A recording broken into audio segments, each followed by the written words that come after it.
a través de una línea de crédito y de postergación de impuestos provinciales a aquellas pymes que cerraron entre el año 2020 al año 2021, producto de la pandemia, con una tasa cero y con un periodo de gracia de 6 a 9 meses. Vamos a ir a buscar aquellas pequeñas y medianas empresas que, producto de la pandemia, tuvieron que cerrar. Nos parece muy importante hacerlo. A su vez, nosotros lo que queremos es coordinar un polo socioproductivo que impliquen que las transferencias sociales directas derivadas de programas sociales se transformen en empleo digno. Maquinarias, herramientas, insumos, capital de trabajo, son parte de una estrategia de financiamiento para el desarrollo de potenciar trabajo con renta mínima progresiva a los efectos de lograr un desarrollo en lo que se denomina economía circular para el procesamiento de residuos sólidos urbanos, en lo que se denomina economía textil a través de talleres textiles con maquinarias, herramientas, provisión de telas e insumos, como así también infraestructura social básica, desde cunetas revestidas hasta veredas con ladrillo para llevar adelante toda una cadena de valor, como también la operatoria de producción de alimentos o el desarrollo de oficios articulados con la economía del conocimiento y la economía del cuidado.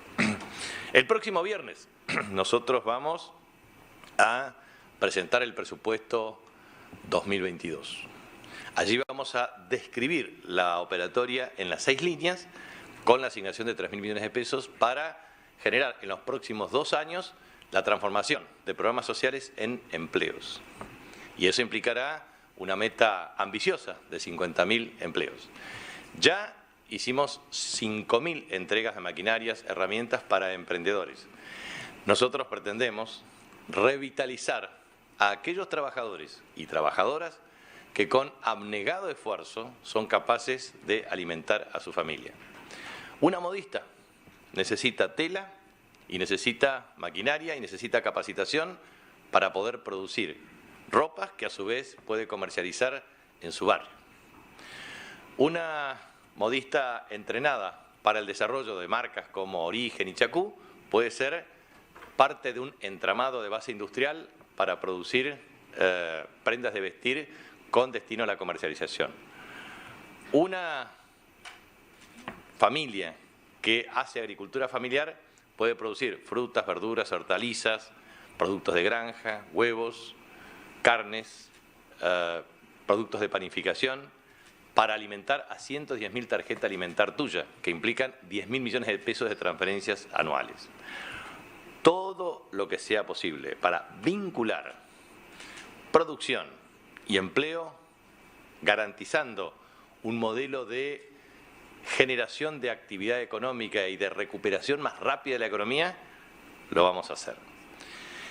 Y por último, nosotros lo que queremos transmitir es que respecto al sector público, hemos dispuesto para el tema salario público un aumento general del 7%, independientemente de los acuerdos realizados en paritarias. Esto significa que todos los trabajadores públicos de la provincia del Chaco este año tendrán un ingreso superior de modo sustancial a la inflación proyectada. Y eso significa recuperación significativa del poder adquisitivo del salario. Eso significa resolver claramente una de las demandas más importantes que hemos recepcionado durante estas 2 semanas.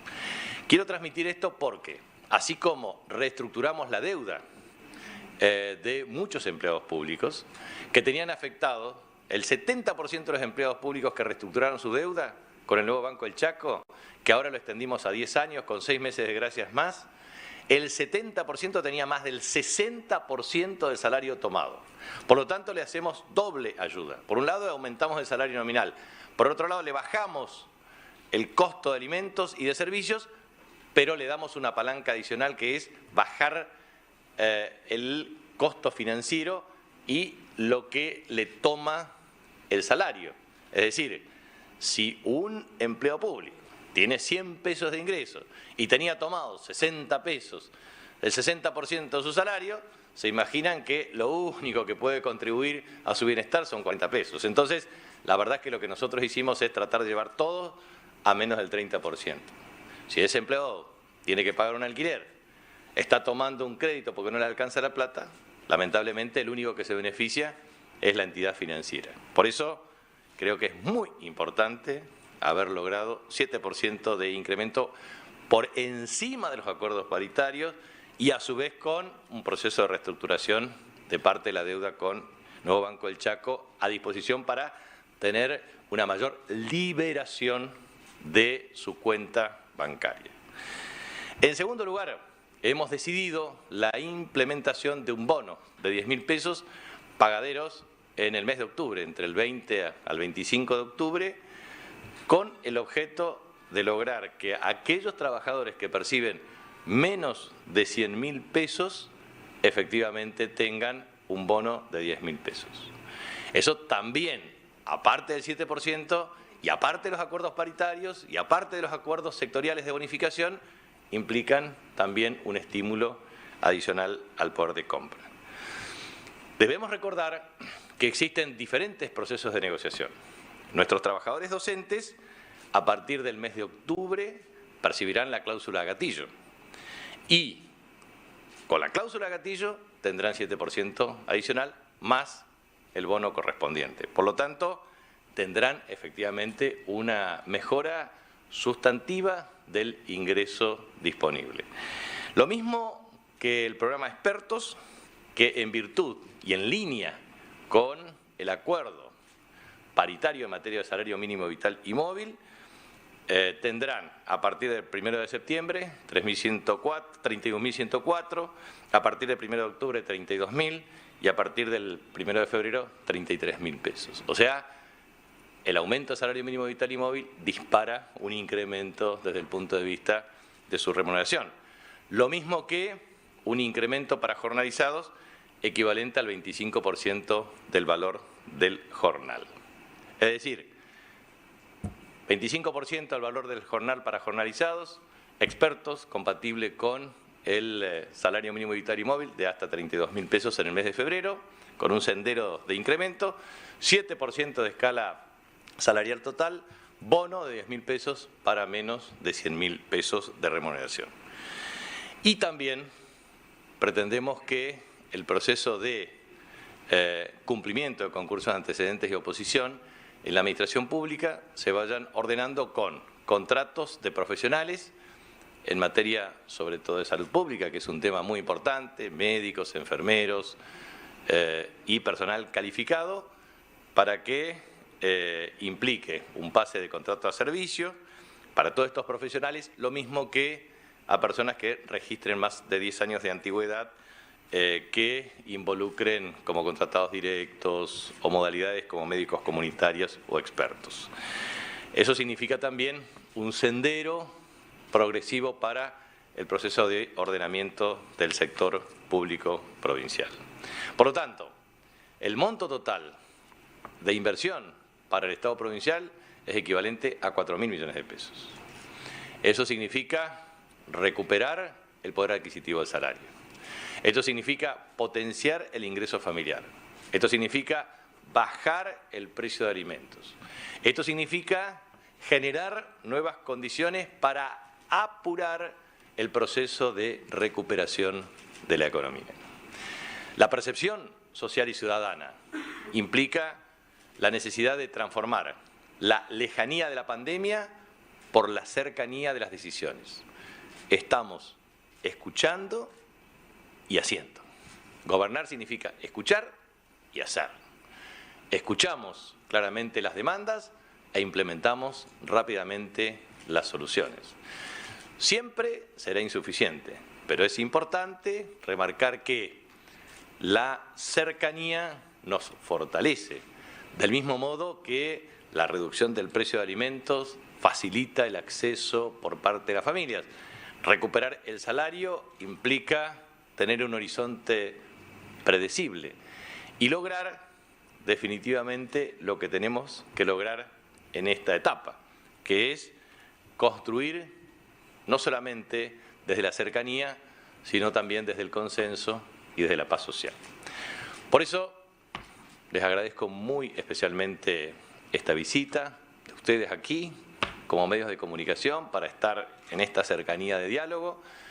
Nosotros vamos a poner a disposición a todos los ministros de cada una de las áreas para explicar los alcances de cada una de las medidas, los detalles de cada una de las medidas.